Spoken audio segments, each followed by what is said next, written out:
Remakes don't bother me in and of themselves. I would prefer that movies that weren't successful originally maybe got remade, but that's obviously not going to really happen because the unsuccessful ones aren't very popular and there's not much interest in remaking them. But I don't really have a problem with them as long as they're well done. There are obviously more that are not well done.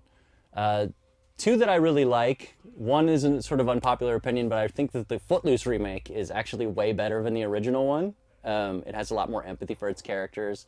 It has a bit more of an organic setup for its plot. It's not just, religious people who don't like rock and roll music. There's a lot more going on there. It's directed by a guy named Craig Brewer, who also did Hustle and Flow and Black Snake Moan, and he makes really good films that are very that are intrinsically involved with music as a part of their narrative. So I love that. And also, of course, The Fly is one of the best remakes ever made. The Cronenberg Fly is incredible. And one of my favorites is actually the 2002 remake of The Ring. I think that's way better than the Japanese original. It's scarier, it's more thoughtful, and its plot is a lot less arbitrary. It doesn't quite have as many silly twists and turns. I think that's a lot more fun. I think remakes are a testimony to the lack of creativity of the industry in general, and probably in Hollywood in particular.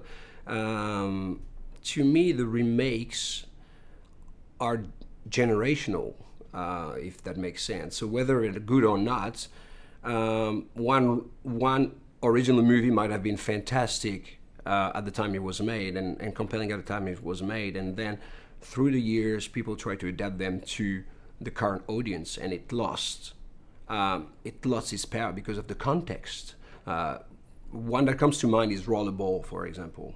The first one was a criticism of modern society, the conglomerates and things like that. And the second one, the remake, was just an action movie without too much of a message,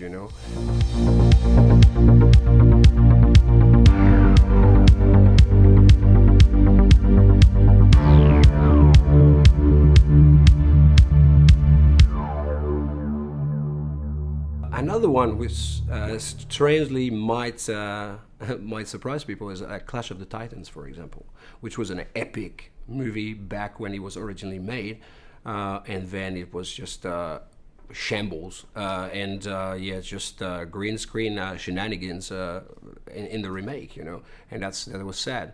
On the other hand, you have movies like Cape Fear, which the remake was fantastic. The remake with De Niro.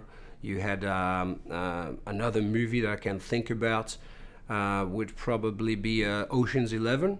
I thought it was Soderbergh. I love Soderbergh, but he did a fantastic job. It was not, you had a stellar cast, but everything was entertaining. It was not like, oh, I'm showing those actors because they're fantastic.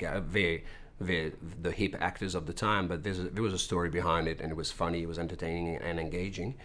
And one particular movie that, in terms of remake, that I really thought they did wrong, and I think it's a common thing, Americans trying to remake foreign movies.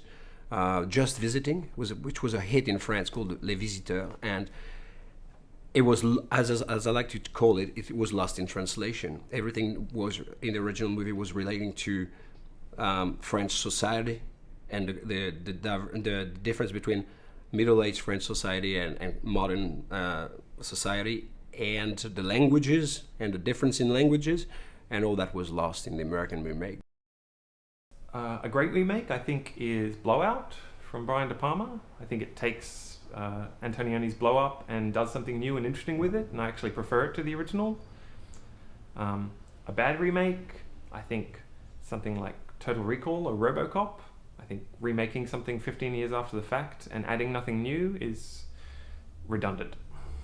New one, the classic Keanu Reeves, you can't really, and Patrick Swayze, you can't get any better actors than them. So it was kind of hard watching the new one because you just expected the lead guy who's Australian, to be like Keanu Reeves, and he just wasn't. He wasn't laid back and cool enough. But I don't know, it's kind of a new generation for Point Break. So I think it was good how they had all the extreme sports and stuff in it, but it was just so much cinematography. You're like, what is going on? There's just things going everywhere, and all those stunts and stuff. But when you actually look at the facts of what happened in filmmaking, like they did go to all those locations, they, you know, did all those scenes. So you kind of then take a step back and go, well, actually, it's a pretty cool movie knowing they did all that. So, yeah. Here, Far From the Madding Crowd. Well, anyone will remember that one from the 60s? It's good, they've done a good job.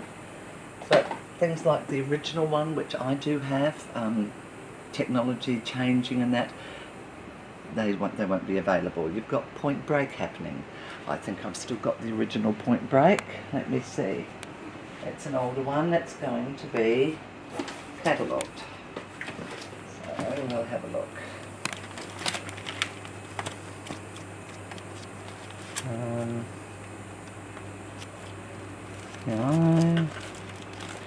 Point Break. Patrick Swayze, Keanu Reeves.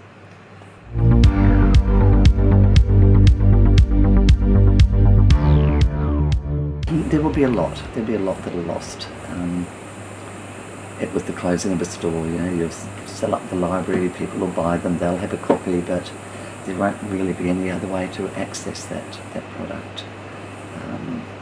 Not everything, but there will be a lot that simply just slip quietly into the big movie world in the sky, and we just don't get them anymore.